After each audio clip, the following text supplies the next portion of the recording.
Shalom, selamat pagi Bapak Ibu keluarga damai yang terkasih. Mari sebelum kita merenungkan firman Tuhan, kita berdoa terlebih dahulu. Tuhan Yesus yang baik, tak berkesudahan kasih-Mu, selalu baru setiap pagi. Kami bersyukur senantiasa ya Tuhan, Engkau terus setia menyertai hidup kami. Ajar kami pun setia seperti Engkau ya Tuhan, dan biarlah kami juga setia mendengarkan firman-Mu yang menuntun kehidupan kami. Dalam nama Tuhan Yesus kami berdoa. Amin. Sobat Samas, hari ini tanggal 21 April 2023. Selamat Hari Kartini untuk para wanita Indonesia. Tetap semangat melayani dan berkarya dimanapun kita berada dan dalam profesi apapun kita. Bapak Ibu, hari ini kita sama-sama belajar tentang mengapa kita harus hidup kudus.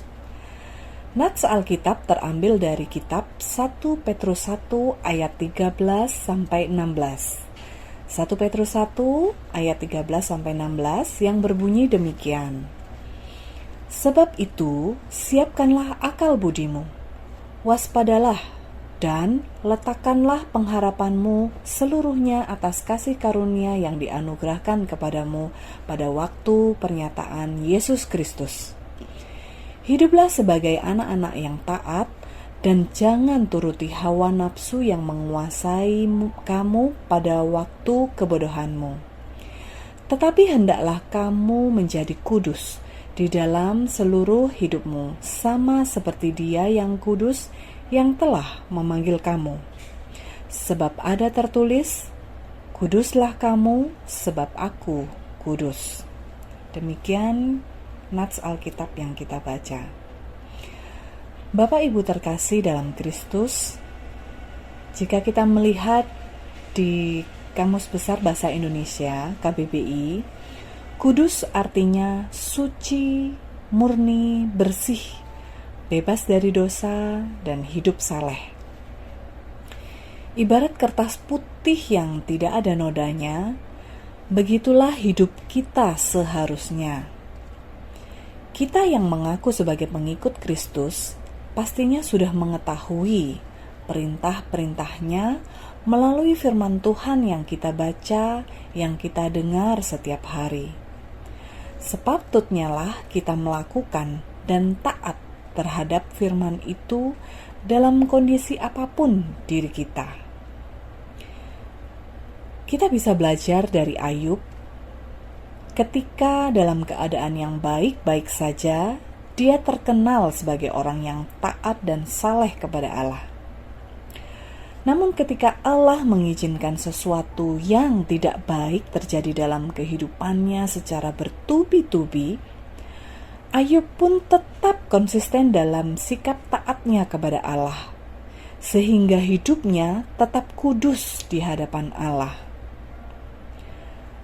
Ayub mendapatkan ujian hidup bukan dalam satu hal saja, namun dalam banyak hal, yaitu ujian dalam keluarga, di mana anak-anak yang dicintainya meninggal, kemudian istrinya meninggalkan dia, kemudian dalam hal harta kekayaan yang dimilikinya habis dalam sekejap, sehingga Ayub tidak punya apa-apa lagi.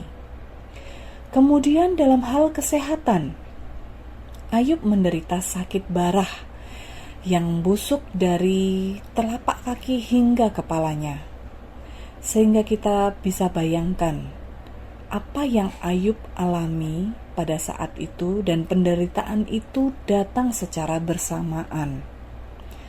Namun ketika kita melihat sikap Ayub tetap dalam kesalehannya dan kekudusan hidupnya. Dia tidak berbuat dosa. Namun pada akhirnya Tuhan mengembalikan dan memulihkan keadaan Ayub. Firman yang kita baca tadi di ayat 14 mengatakan, hiduplah sebagai anak-anak yang taat, dan jangan turuti hawa nafsu yang menguasai kamu pada waktu kebodohanmu.